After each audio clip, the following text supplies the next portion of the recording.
the National Broadcasting Company presents Joel McCrea in Tales of the Texas Rangers. From Hollywood, another authentic reenactment of a case transcribed from the files of the Texas Rangers.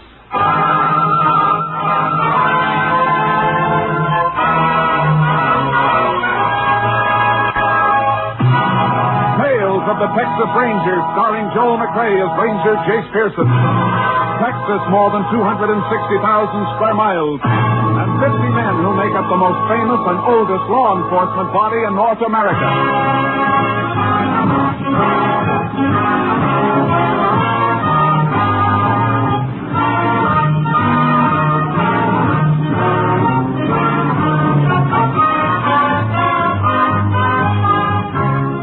From the files of the Texas Rangers come these stories based on fact. Only names, dates, and places are fictitious for obvious reasons. The events themselves are a matter of record.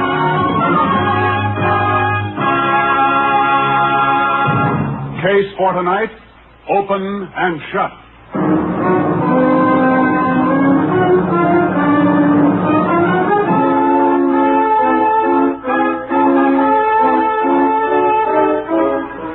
It is 1:37 a.m., September 9th, 1945. John Meston, a wealthy rancher, is awakened by the sound of a speeding car screeching to a stop on the driveway outside his house. Seconds later, he jumps out of bed and reaches for a robe as the downstairs door opens. His daughter, Connie, comes up the stairs screaming hysterically. Connie, baby. What is it? What's the matter? Oh, Daddy, Bob. He's dead. Bob, dead? What happened to him? Connie, get hold of yourself. What happened? I'm frightened, Daddy. I'm frightened. There was a man with a bandana over his face. Where, Connie? Where? The old cattle road leads to the ranch. We were parked there. Here, sit down. Sit down while I call the sheriff. You better have a doctor. Get something for your nerves. He tried to hold himself. Quiet. Bob had his gun in the car. They fought over it. Operator, get me Sheriff Sykes. I want to report a murder.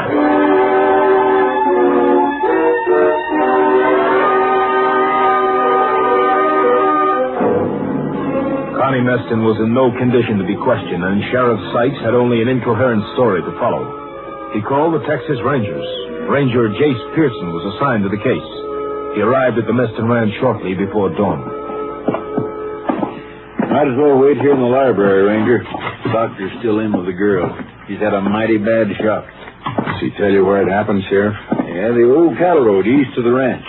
I got some men riding out there now. They'll call us as soon as they find the body. That girl isn't going to be able to talk real soon. We better get out with your men. Oh, here's the girl's father. Sorry to keep you waiting, Sheriff. How are you, Mr. Meston? Glad you got here, Ranger. Can we talk to your daughter now, Mr. Meston? I'm afraid not. Doctor's put her to sleep. Says she must have absolute rest for a few hours. There's no point in our waiting then, Sheriff. We can come back later. I'm sorry, but that'd be best.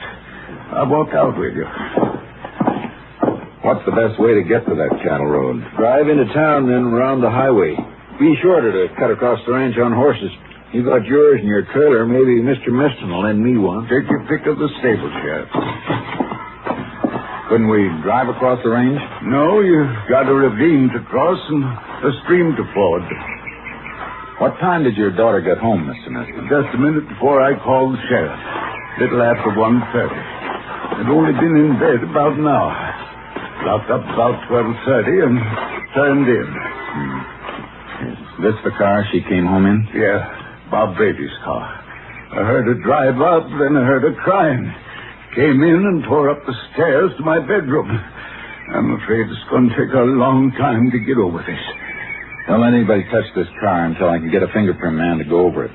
Killer may have left his mark someplace. I'll see it ain't touched. Well, I'll go get me a horse in the stable, Ranger. How well did your daughter know Brady? Well, they went around together for a spell, but this date last night was the first they'd had in a long time. Brady worked for me. Doing what? Accountant. Handled all the ranch business. Got an office in one wing of the house. I see. I'll radio for a fingerprint man to come down from our lab while the sheriff's getting his horse. Want me to ride with you for any reason? No. Better do whatever you can to bring your daughter around so we can talk to her. We'll be back later.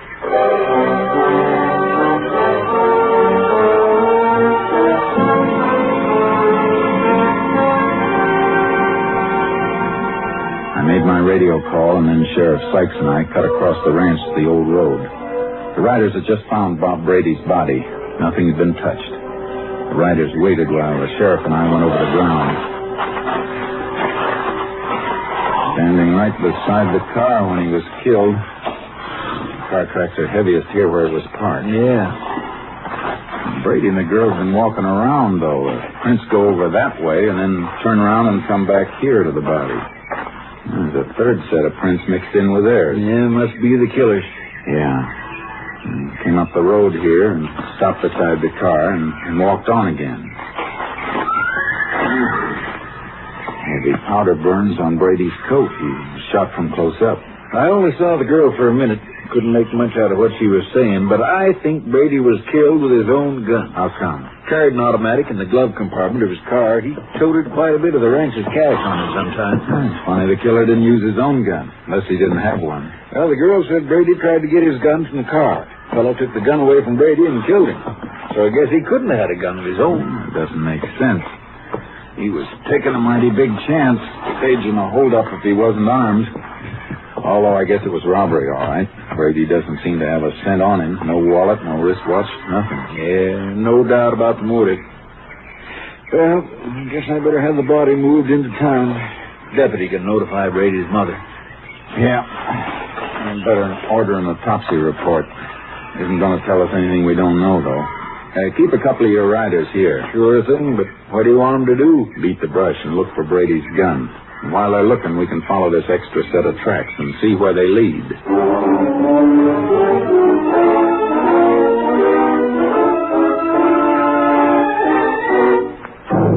I expected to follow the marks of a man who didn't want to be followed. The usual erratic trail a killer leaves when he's trying to throw off pursuit.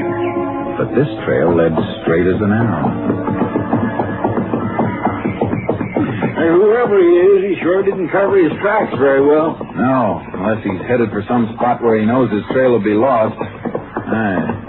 Wait a minute. Boy. What is it? Trouble may start here. Yeah, turned off the road into the fields. The ground's worn that way, though. It's a path that's been used before. Come on.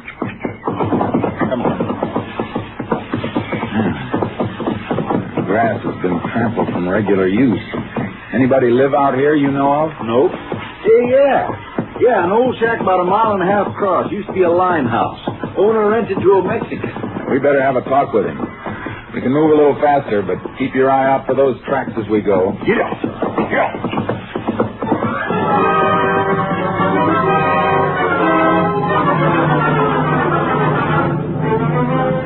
We reached the shack, and the earth around it were the boot prints of a man. They matched the ones we'd been following.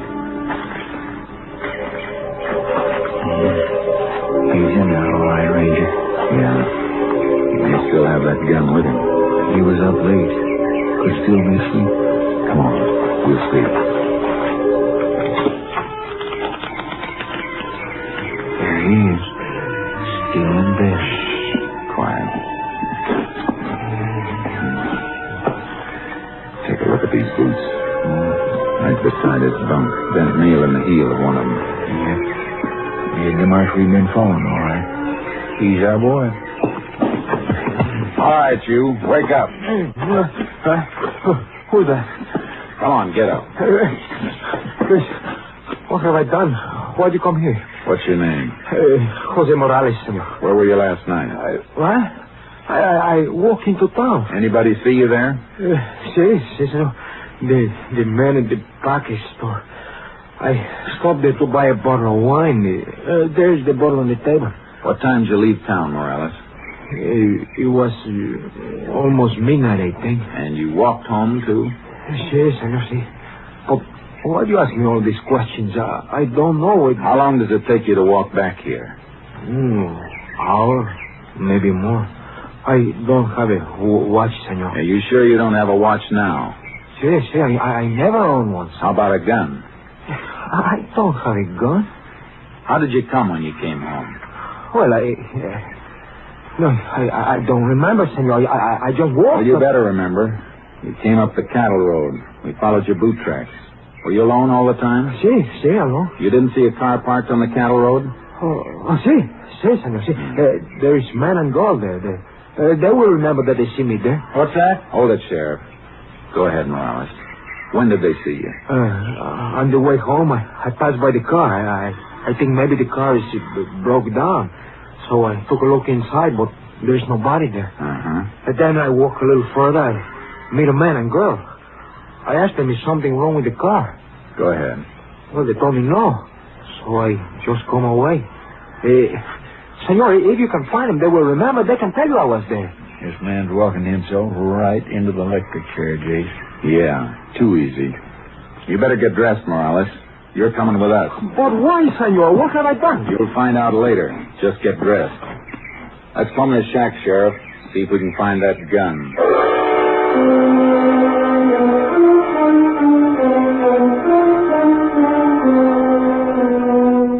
We didn't find the gun or anything else that might have been taken from Brady. And the sheriff's riders drew a blank, too. But we had enough to hold Morales at the jail. We locked him up and went back to the Meston Ranch. Before you speak to my daughter, gentlemen, I want to ask you to kind of take it easy. In here. Connie, it's Sheriff Sykes and the ranger. Howdy. Miss Connie? Hello. Miss Meston, would you mind telling us just what happened last night? Well, Bob called me, Bob Brady. He wanted to see me. We hadn't seen each other for some time. I thought he worked here at the ranch. Well, he did. I meant we hadn't been out together for a long time. I'm sorry. Go ahead. Well, he picked me up here, and we drove.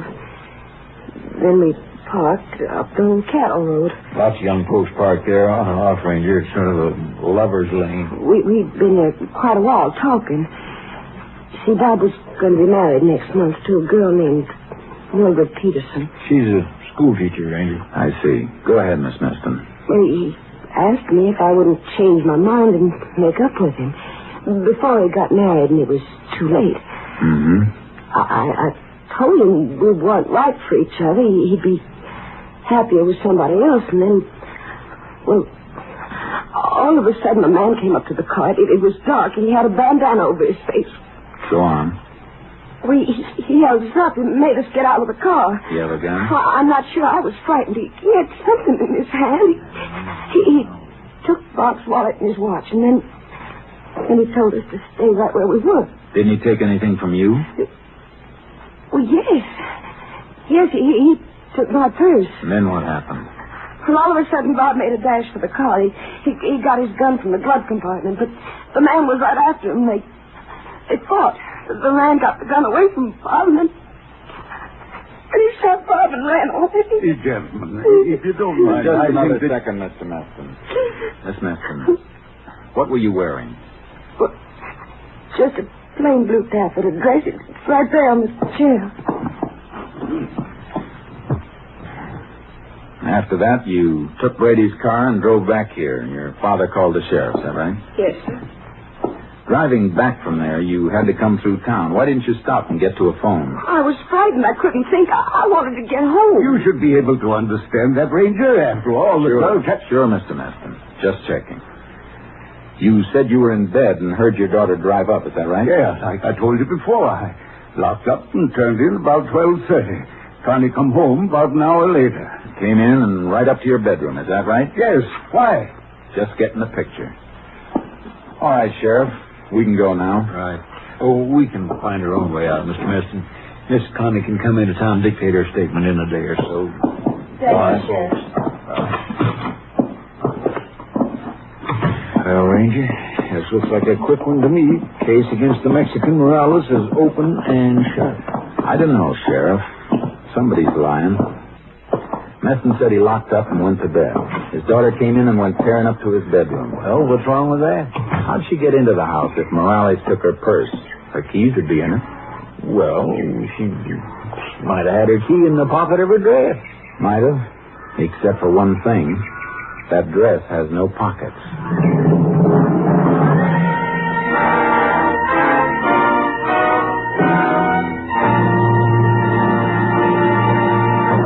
In just a moment, we will continue with Tales of the Texas Rangers, starring Joel McClay as Ranger Jace Pearson. This month, the National Broadcasting Company celebrates 25 years of bringing you the best radio programs. 7 days a week, you can depend upon NBC for music, drama, comedy, entertainment of every kind, as well as the latest up-to-the-minute news from every corner of the world. When you tune where you hear the familiar NBC chimes, you know you're tuned for the finest in radio listening. We continue now with Tales of the Texas Rangers, and tonight's case, Open and Shut, an authentic story from the files of the Texas Rangers.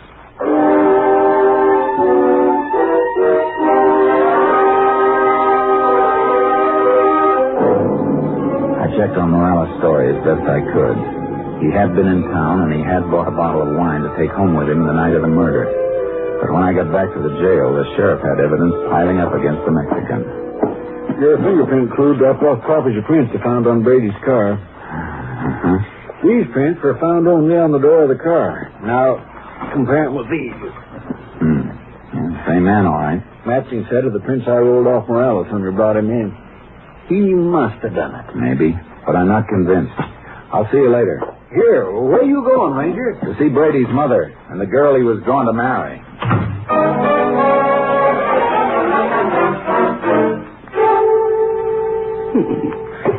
The only boy had legs. 2 brothers were killed in the war. Please, Mother Brady, we've got to help the Rangers. Oh, I'm sorry, Ranger. It's all right, ma'am. How long had it been since your son had been out with Connie Meston before last night? 6 months. I thought it was all over. I thought she'd leave him alone when she knew him and Mildred was going to be married. Did he brood about her much during the time he wasn't seeing her? No. He knew it was best. She was spoiled. She never really wanted it.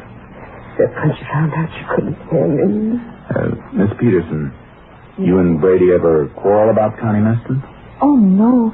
He was over it. He knew what she was. She's a cruel, heartless little cheat. She made his life miserable. You got any idea why he called her and asked her to see him that night? Well, Ranger, he didn't call her. She called him. You're sure of that? I heard him answer the phone. He didn't want to go, but she must have been insisting, because after a while he said, all right, he'd meet us just once. For the last time. Thanks. Ranger, is it true what we heard? You got the killer in jail? I wouldn't count on that. Yet.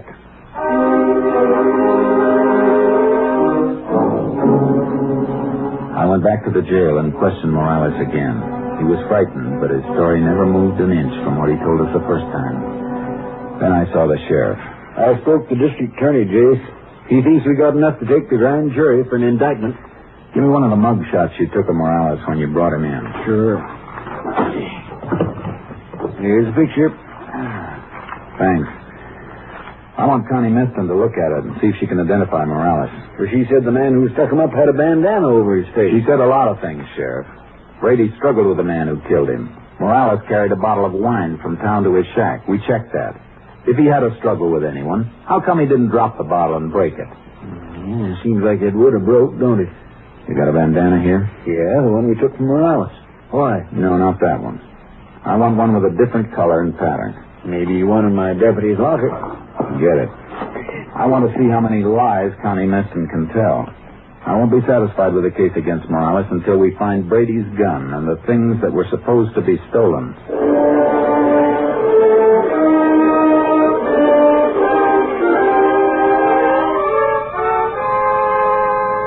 I went back to the Meston Ranch the next morning. Connie Meston was taking Brady's death hard. As hard as a rock. She wasn't at the ranch house. She was near the corral, training a jumper to take a fence. All right, come on, boy, now. Let's go. Come on.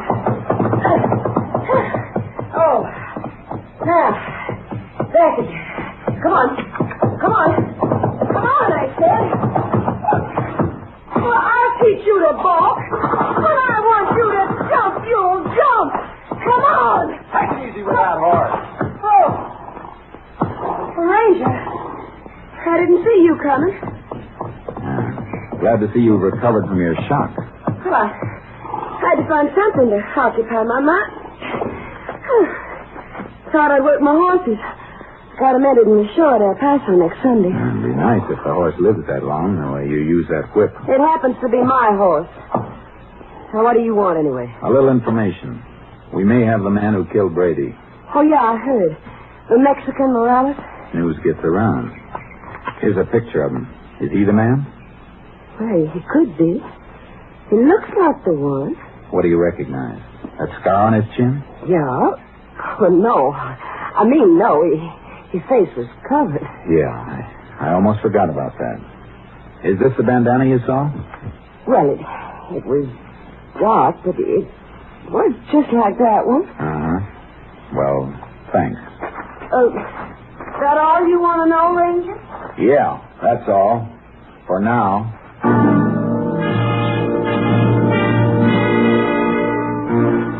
I saw Connie Meston's father as I was leaving the ranch. He seemed pale and shaky seeing me there. I was certain that Connie Meston was lying all the way. The sheriff dropped a bombshell in my lap when I got back to the jail. He was running for his car when I drove up. Hey, Sheriff! Sheriff, where you going? Oh, I'm glad you got here. I was just heading for Morales' place. You want to come along, I reckon. Why? What's out there? I think we're going to find the gun and the stuff he stole. Look, here. Just got this in the mail. It was posted last night in the Mexican section. The note was printed in Spanish on yellow paper. It said, "Look in cattle tank near Morales' house." That was all. Reckon Morales trusted a friend who decided to double-cross him? We better get out there.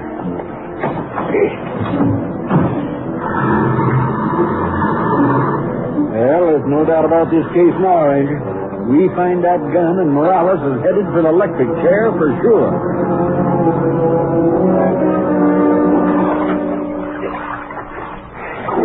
Hey, here's something else. What'd you find? The watch. Brady's wristwatch. Good. Well, this is all of it. Come on, let's get out of this water. Sure.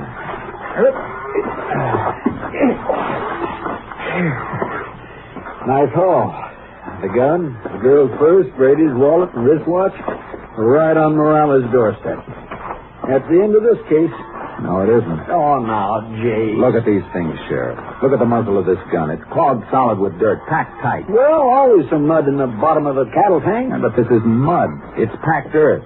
And it's packed so tight it didn't dissolve in the water. Yeah. Say, that is funny. Sheriff, this gun was buried someplace after it was fired. Buried and then dug up again and thrown into this cattle tank. Say, you're right. Traces of dirt packed into the holes of the watch band, too. And in the wallet. Sure. But look at this purse. The purse wasn't buried. Or the same dirt would be jammed in a metal frame. Connie Meston's keys. She had them when she ran home after Brady was shot. She brought the purse with her to plant with the stuff she dug up after she knew Morales was under suspicion. You mean she killed Brady, buried the evidence before she went home to make it look like robbery? Yeah, because the real motive was jealousy. You hold Morales another 24 hours. That'll be long enough to get what we need. Then Connie Meston can take his place. But you've got no proof on her. I'll send that anonymous note through to the handwriting division at our lab. They can get a sample of Connie Meston's writing from horse show registration blanks at El Paso for comparison. Yes, but will that help, Ranger? After all, the note is printed, and it's in Spanish. There'll still be similarity in letter formations. Besides, registration blanks usually ask for printed information on breeding and identification. If Connie Meston wrote that note, Lab will know it.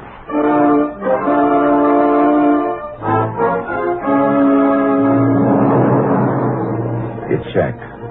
Connie Meston's printing on registration blanks for the horse show matched the printing on the anonymous note. It was almost enough, but I wanted one more thing. A trace of dirt on something she owned. A trace that would match the dirt that had been packed in the muzzle of Brady's gun when it was buried. I drove out to the Meston ranch and found Connie in the stables. Mind if I come in? Oh, you here again? What do you want this time? Thought you might like to know we found Brady's gun. Anonymous note told us where it was. Cattle tank out at Morales' place. You got a good case then. No. Morales didn't put the gun in the tank. How do you know? Because the gun and the other things had been buried. They were dug up again and thrown in the tank. Well, maybe he decided to change the hiding place. While we were holding him in jail? No, it's not likely. Morales didn't kill Brady. Do you know who did? Not for sure, but we'll find out. Whoever dug those things up must have carried them in something while they were taking them to the cattle tank. Some dirt was jammed in the muzzle of the gun. We find out what it was carried in, clothing maybe, somebody's pocket. We can match the dirt in our lab. I see. That's very interesting. I thought you'd think so. Well, I guess I better be getting back to town.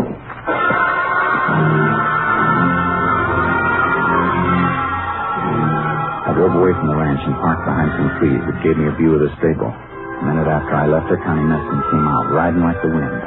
I unloaded charcoal from the trailer and followed her, always keeping cover between us. She didn't seem to be carrying anything to dispose of, but all of a sudden she came to a stop by a stream. She took the saddlebags and started to shake them out over the water. Oh, boy. All right, Charcoal, let's go. Get out, boy. Go! Stay right where you are, Miss Meston. How are you doing, guys? What's the matter with you? I'll take those saddlebags. Sure. Any log and empty them into a stream? None that I know of. Well, take them then, Ranger, because they're empty. Not as empty as you wish they were. And a few grains of dirt stuck in the seam. That's all we're going to need. Well, you can't make anything out of that. Oh, I got a few other things. That anonymous note in Spanish matched the registration blanks you sent into El Paso. I don't think you'll be showing your horses Sunday. Why, you... Give me that whip. You won't be using this again either. Now, get on your horse and ride for the house.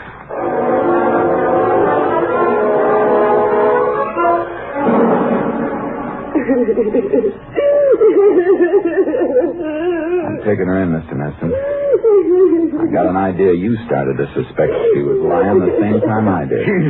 She's not lying, Ranger. She didn't know nothing about it. I did it. I shot Brady. I'm sorry, but that won't work either.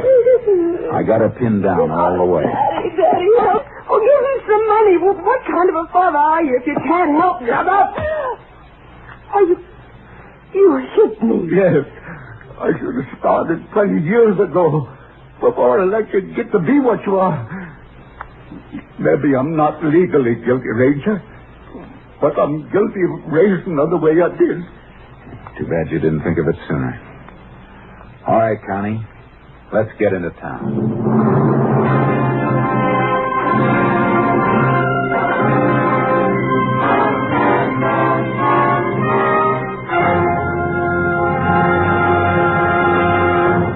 Connie Meston's trial was spotted with hysterics that failed to convince the court, although she maintained she was innocent in the face of overwhelming evidence against her. Then, as the trial neared a close, she changed her plea to guilty, and in an effort to avoid a death sentence, she confessed. She was sentenced to the women's prison at Huntsville for 50 years. Next week, Joel McCrea in another authentic reenactment of a case from the files of the Texas Rangers.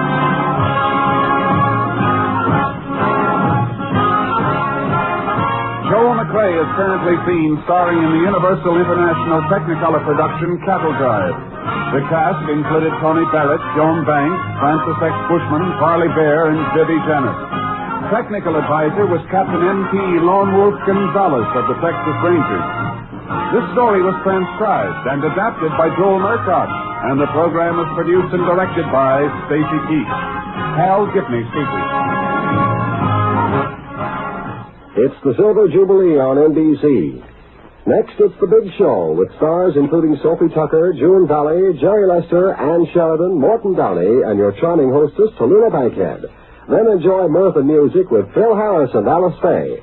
Later, Theater Guild on the Air presents Age of Innocence, co-starring Claudette Colbert and MacDonald Carey. And for pictures of your favorite NBC stars, buy the current NBC Silver Jubilee issue of Radio TV Mirror magazine. Next, it's The Big Show. All this and Tallulah, too, on NBC.